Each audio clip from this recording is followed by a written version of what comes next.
Julia Gillard's become the most unpopular Prime Minister since Paul Keating, according to the latest Newspoll. She says she's thinking long-term, but a short-term solution to Labor's woes may be developing. Some in the Liberal Party are trying to move the debate back onto industrial relations reform, where the government will feel it's on safer ground than its carbon tax.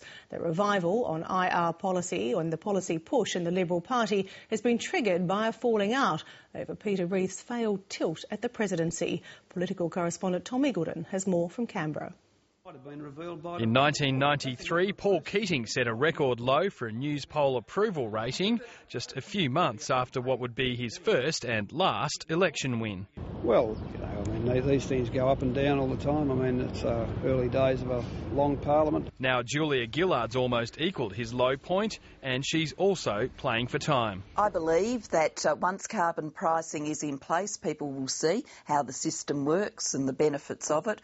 We're a long way from that. That's why I think we're in a tough period now. Paul Keating's economic policies have resulted in over 1 million Australians being out of work. A radical industrial relations policy proposed by the Coalition helped propel Paul Keating back into the Lodge in 1993.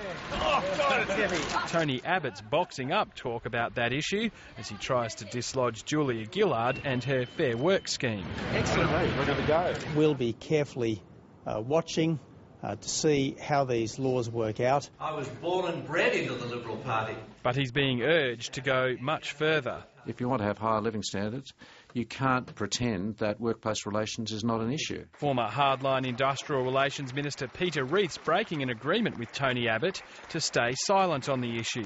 I'd suspended my interest, as it were, publicly talking about these issues, and sure, the suspension by his own hand has been lifted. He says Mr Abbott broke his side of the agreement first. Look, he rang me up and said, look, it'd be great if you're the federal president, and he went round and got some of his mates to come on to make my campaign teams. But Mr Abbott voted against Mr Reith and made sure senior colleagues knew about it by showing them his ballot.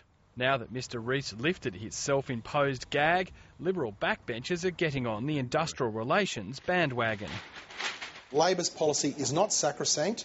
It's driving up wage price inflation. It's costing people jobs. It needs to be improved and reformed. The intention is to return to a policy which is effectively work choices. And I think Mr Reith actually has done the Australian community a service today by exposing that agenda. Tangling Tony Abbott up in an industrial relations debate might give Labor a glimmer of hope.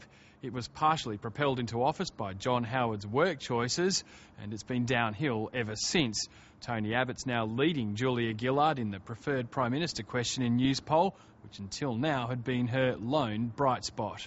The carbon tax has been the undoing of Labor this year, but Julia Gillard says it's a small price to pay to change the behaviour of carbon-emitting businesses. They look at all the dollars and cents in their profit and loss statements and they'll see this item that says carbon pollution price and they'll go, how can I make that less? That process has effectively already begun as the government moves closer to naming the carbon price. It's a good thing to take the lead, but my recommendation that would be a policy should be cautious. It should start low, and it should safeguard the export sector. But there was also some support for the government's approach from another business leader. If you're asking for an economic assessment of the two, the carbon price followed by an ETS is economically superior to the direct action policy. It will drive